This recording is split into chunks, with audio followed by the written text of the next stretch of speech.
A police officer slapped a royal guard in broad daylight, in front of tourists and cameras. What happened next? 10 seconds later, an entire platoon materialized from every direction, and the constable realized he'd just made the biggest mistake of his career. Want to know exactly how it unfolded? First, hit that subscribe button and drop a comment below telling us where in the world you're watching from. Now, without further ado, let's get into it. That morning had the kind of cold that gets into your bones and stays there. Not quite freezing, but sharp enough to make you pull your coat tighter and wish you'd brought proper gloves. The frost clung to everything at St. James's Palace, like it was determined to make the whole place look even more majestic than usual. Ice crystals decorated the iron railings, and every breath you took felt like swallowing knives. The cobblestones gleamed wet under a sun that was trying its best, but couldn't quite cut through the December chill. Tourists huddled behind the rope barriers, breath puffing out in little white clouds, phones already out, even though the changing of the guard wasn't for another 40 minutes. But that's the thing about these places. You don't need an event to feel like you're standing in front of something important. The weight of history just hangs in the air. You can feel it in the way people automatically lower their voices, the way children instinctively grab their parents' hands a little tighter. Tourists clustered in small groups, Japanese visitors posing for photos, an elderly American couple sharing coffee, school children fidgeting in their matching jackets. Standing perfectly still beneath the central archway was Lance Corporal Elijah Ward, and if you'd walked past him without knowing better, you might have thought he was one of those incredibly realistic wax figures. 34 years old, built like he could bench press a small car, wearing the full ceremonial kit, scarlet tunic pressed sharp enough to shave with, white gloves that hadn't seen a single smudge, boots so polished they looked like black mirrors reflecting the grey London sky. His bearskin hat sat at exactly the regulation angle, brass buttons gleaming like gold coins, white belt pristine as fresh paint. His left hand rested precisely on the hilt of his ceremonial sabre, while his right hung naturally at his side. Everything about him screamed military perfection. To everyone watching, he was exactly what you'd expect from a royal guard. Picture-perfect British pageantry in human form. But here's what those tourists snapping selfies didn't know about the man standing so impossibly still in front of them. Ward had done 3 tours with 2 para in Afghanistan. He'd been in Sangin when it was still a daily dice roll whether you'd make it through the night, back when the Taliban were testing every British position with a determination that made seasoned soldiers question their career choices. There was a piece of shrapnel from an IED buried so deep in his left shoulder that the docs said it was safer to leave it there than dig it out. Sometimes, when the weather changed, he could feel it shifting under the muscle. He'd held a dying 19-year-old corporal during a mortar attack, whispering reassurances while calling for a medic who would arrive too late. He'd seen friends shipped home in boxes and others who came back but never really came back. If you knew what to look for, you could see the signs. The slight way he favoured his right side, the controlled breathing that came from years of staying calm when everything around you was going to hell. The way his eyes, though fixed on that ceremonial point in the distance, never quite stopped scanning the periphery. But he didn't talk about any of that. Didn't have it on his Instagram bio. Didn't wear his service record on his sleeve. Or drop hints in conversation about what he'd seen and done. To the crowd, he was just part of the show, a tradition wrapped in red wool and ceremony. That was about to change. Because 50 metres away, Constable Darren Lomax was having the kind of morning that makes you want to take your frustrations out on someone else. And unfortunately for everyone involved, he'd just decided that someone was going to be the silent figure in the fancy uniform who couldn't fight back. Now, Lomax had been reassigned to ceremonial duty just 2 weeks earlier. And if you'd asked his sergeant why, you'd get one of those diplomatic responses that translates to too many complaints, not enough common sense. The kind of copper who saw every interaction as a test of his authority, every civilian as a potential threat to public order. 38 years old, built like a nightclub bouncer who'd eaten too many donuts, with the kind of face that looked permanently annoyed about something.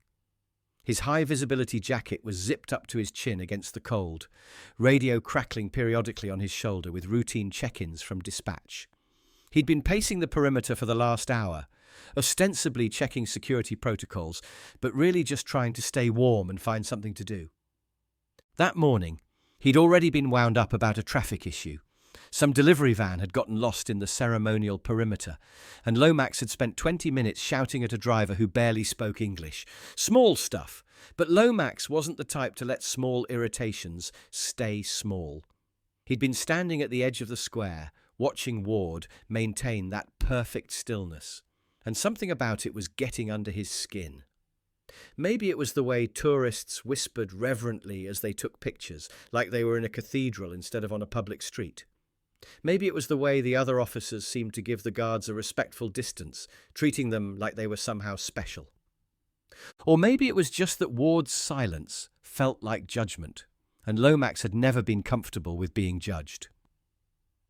A Japanese tourist approached him, asking in broken English if photos were okay. Lomax grunted approval, but the interaction left him more irritated. He started walking toward the rope barrier, boots clicking against the cold stones. A few tourists glanced his way. The high-visibility jacket and official bearing made people instinctively step aside. But instead of stopping at the perimeter like he should have, Lomax lifted the rope and ducked under. Now he was in ceremonial space, where he definitely wasn't supposed to be. A murmur went through the crowd, confused curiosity, when someone does something that doesn't quite seem right.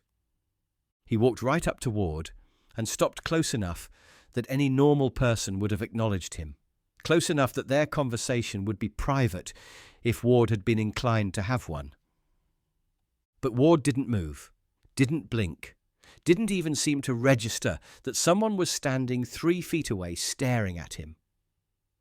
"Constable Lomax, Metropolitan Police," he announced, holding up his warrant card like it was some kind of magic talisman. "Need you to shift about 2 meters to your left. We've got a vehicle coming through and you're blocking the access route." Nothing. Ward kept staring at that fixed point, somewhere in the middle distance, that guards are trained to focus on, a spot that might as well have been on the other side of the world for all the attention he paid to the man standing in front of him. Lomax frowned. "You hear me?" Still nothing. Not even a flutter of the eyelids. "Come on, mate, don't make this difficult." From behind the barrier, a tourist's voice carried over. "He's not allowed to move, is he?" The question was directed at her companion, but spoken loud enough for everyone nearby to hear. "That's the whole point," came the response. "They're like statues, famous for it." Lomax's jaw tightened. Being corrected by civilians was exactly the kind of thing that pushed his buttons, especially when those civilians were treating him like he was the one who didn't understand the situation. He leaned slightly closer to Ward, close enough that he could see the individual threads in the red wool of his tunic.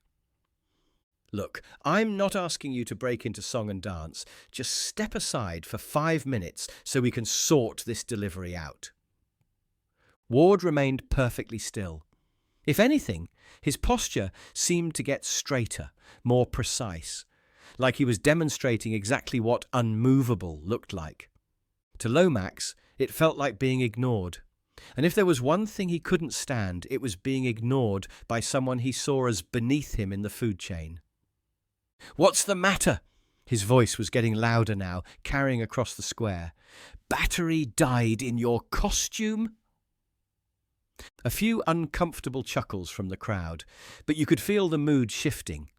This wasn't the good-natured banter tourists expected when they came to watch the changing of the guard. This was something else, something that felt wrong.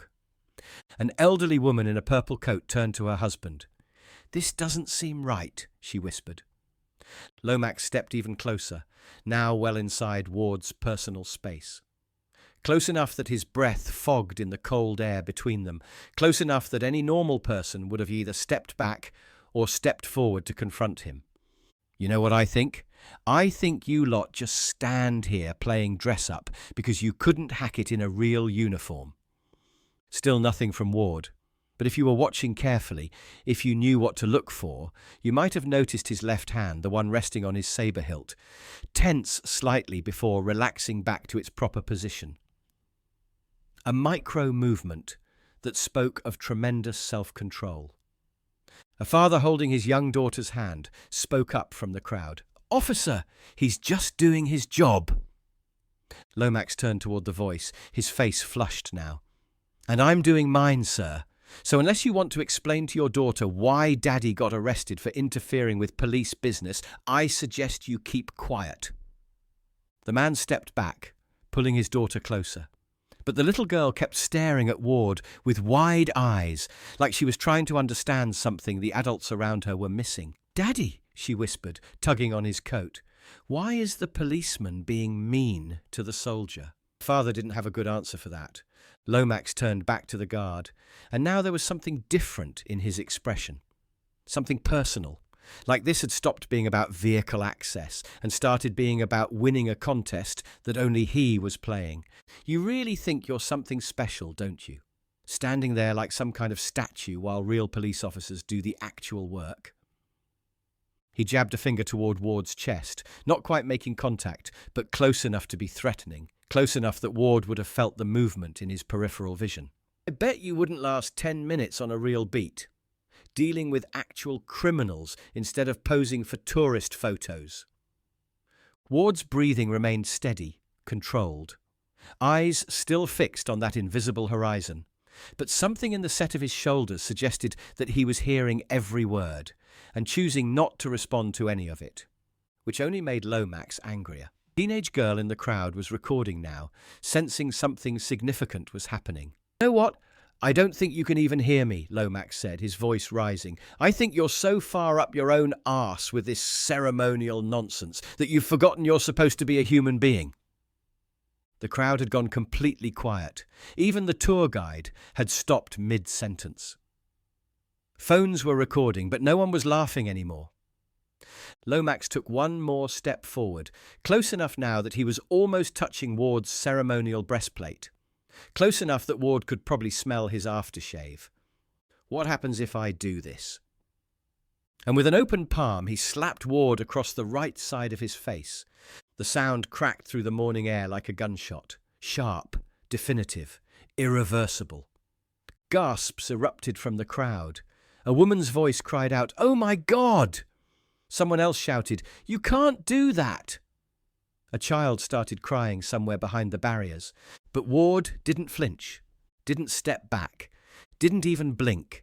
He absorbed the blow like it was nothing more than a gust of wind, his head moving slightly with the impact before returning to its original position. His expression didn't change. His posture remained perfect. His gaze never wavered from that fixed point in the distance. It was as if he'd been struck by a ghost.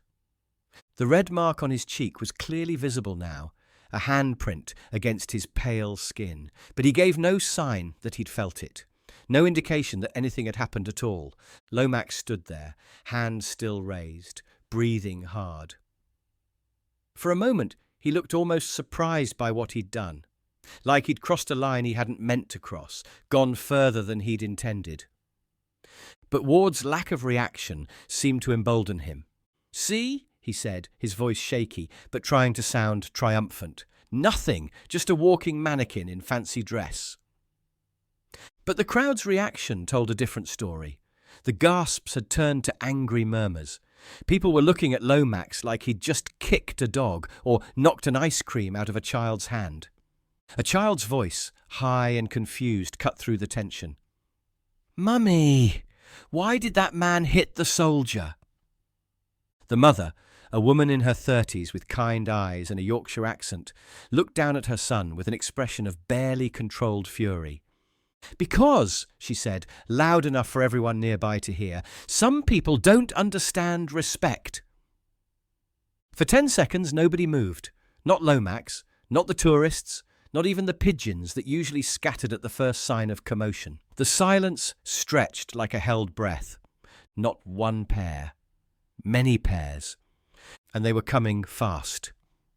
The first thing you noticed was the rhythm, Not the chaotic scrambling of people running to help, but the measured, precise cadence of soldiers moving with purpose. Boot heels striking cobblestones in perfect synchronization, getting louder by the second. It started as a distant rumble, like thunder approaching from far away. But within moments, you could distinguish individual footsteps, separate rhythms coming from different directions. The tourists looked around in confusion, trying to locate the source of the sound. Then they saw them. From the eastern archway, 4 guards in full ceremonial dress emerged in formation. Scarlet tunics, white belts, rifles at the slope. They moved like they'd been waiting for this exact moment their entire careers, like they'd rehearsed this response 1,000 times. From the stable entrance, 2 mounted cavalry appeared, horses snorting, riders straight as arrows, sabres glinting in the morning sun. And from the south gate, a detail of Royal Military Police cut through the square, with the kind of quiet efficiency that makes you realise you've seriously underestimated who you're dealing with. Green armbands, serious faces, moving with purpose that needed no explanation. 10 seconds. That's all it took for Constable Lomax to go from aggressor to completely surrounded. But this wasn't a mob. This wasn't vigilante justice. This was the British Army reminding someone what happens when you lay hands on one of their own. The ceremonial guards formed a perfect semicircle around Ward and Lomax, not quite close enough to be threatening, but close enough to make it clear that the situation had fundamentally changed. Their faces were expressionless, but their presence spoke volumes. They'd materialized like they'd been summoned by some invisible signal, like Ward's silence itself had called them. The mounted cavalry positioned themselves at the outer edges of the scene, their horses trained to stand perfectly still despite the tension crackling through the air. If you've never been stared down by a man on a 17-hand warhorse, it's an experience you don't forget. The horses seemed to sense the gravity of the moment, ears pricked forward, muscles coiled but controlled. And then the Royal Military Police stepped forward. Senior MP, a corporal named Dean Massey, approached Lomax with the calm confidence of someone who'd spent years managing situations that had gotten out of hand. Tall, lean, with the kind of steady gaze that made you want to confess to crimes you hadn't committed. His uniform was immaculate, his bearing suggesting that he'd seen every possible variation of stupidity and violence in his career. "Constable," he said, his voice carrying easily across the suddenly quiet square, "I need you to step away from the guard and place your hands where I can see them." Lomax looked around, finally realizing the magnitude of what he'd stumbled into. The tourists were still recording, but now their cameras were capturing something very different from what they'd expected. Instead of ceremonial pageantry, they were documenting consequences. "Now, hold on," Lomax said, his voice cracking slightly. "I was just trying to get compliance from an obstruction." "You struck a serving member of the British Army while he was on active ceremonial duty," Massey interrupted, his tone remaining perfectly level. "That's assault on Crown property." "Assault?" Lomax's voice went up an octave. "I barely touched him. Look at him. He's fine." Massey glanced at Ward, who remained exactly as he had been, still, silent, unbroken. The red mark on his cheek was clearly visible, evidence of the blow, but his posture remained perfect. "Whether he's fine is not for you to determine," Massey said. "Step back, please." One of the other MPs moved to Lomax's right side, not grabbing him, but making it clear that cooperation was expected. Another began speaking quietly into his radio, calling for additional support and logging the incident, with the kind of methodical precision that suggested this was now an official matter. That's when the crowd realized they weren't just witnessing an arrest. They were watching the entire weight of military tradition responding to protect one of its own. A woman near the front of the crowd, a school teacher from somewhere up north, judging by her accent, spoke up in a voice that shook with anger. "I saw the whole thing. That guard never moved, never spoke to him. That officer just walked up and hit him for no reason." Others began nodding, murmuring agreement. The Japanese tour group was conferring in rapid whispers, their guide looking shocked and apologetic, as if somehow responsible for what they'd witnessed. A man with a Manchester United scarf pulled out his phone. "I've got it all recorded. Every word, every second." An American tourist, a middle-aged woman with kind eyes and a Midwestern accent, stepped forward. "Officer, I don't know what your laws are, but where I come from, that's called unprovoked assault." The statements came freely, unprompted. Not because anyone had asked for them, but because people who'd witnessed something fundamentally wrong felt compelled to speak up. The crowd had transformed from passive observers into active witnesses, each person suddenly feeling a personal responsibility to ensure justice was done. Lomax was beginning to understand that his version of events, that he'd been dealing with an uncooperative subject who needed to be brought into line, wasn't going to find much support among the people who'd actually watched what happened. That's when a new figure entered the scene, and suddenly everyone's attention sharpened even further. Captain Hannah Reese strode across the square with the kind of presence that makes people instinctively stand straighter. Mid-40s, uniform immaculate, with eyes that missed nothing, and a bearing that suggested she'd spent decades earning the right to command. Her pace was measured but purposeful, each step deliberate, her face a mask of professional composure that somehow managed to convey both authority and controlled anger. She was flanked by a lieutenant from the Queen's Company, a young man who looked like he'd stepped out of a recruitment poster, but moved with the confidence of someone who'd earned his rank through more than just good posture. She walked directly to Ward, ignoring Lomax entirely, and came to attention in front of him, with a precision that was beautiful to watch. "Lance Corporal Ward," she said, her voice carrying clearly across the square, but somehow feeling like a private conversation. "Report your status." For the first time since the whole incident began, Ward moved, just slightly, a minute adjustment of his posture that allowed him to make eye contact with his superior officer. It was the first acknowledgement he'd given anyone all morning. "No injury sustained, ma'am," he said, his voice steady and clear. "Still fit for duty." "Contact was made?" "Yes, ma'am. Open palm, right side of face, no loss of position or bearing." "Any physical impact?"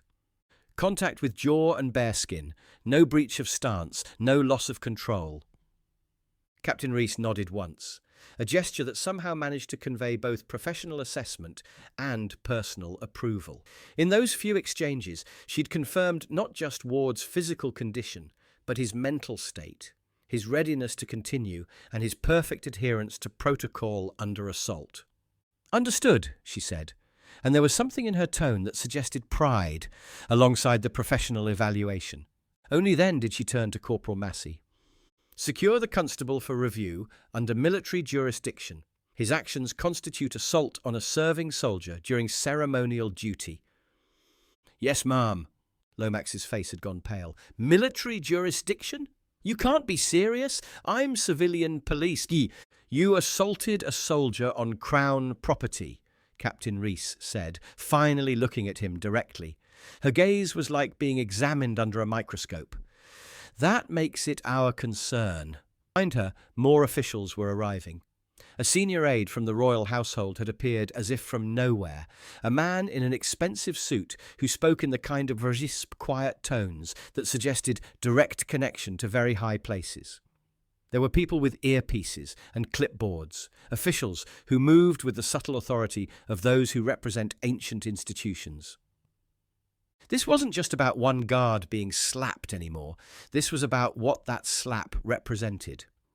An attack on tradition itself, on the very concept of respect for service and sacrifice.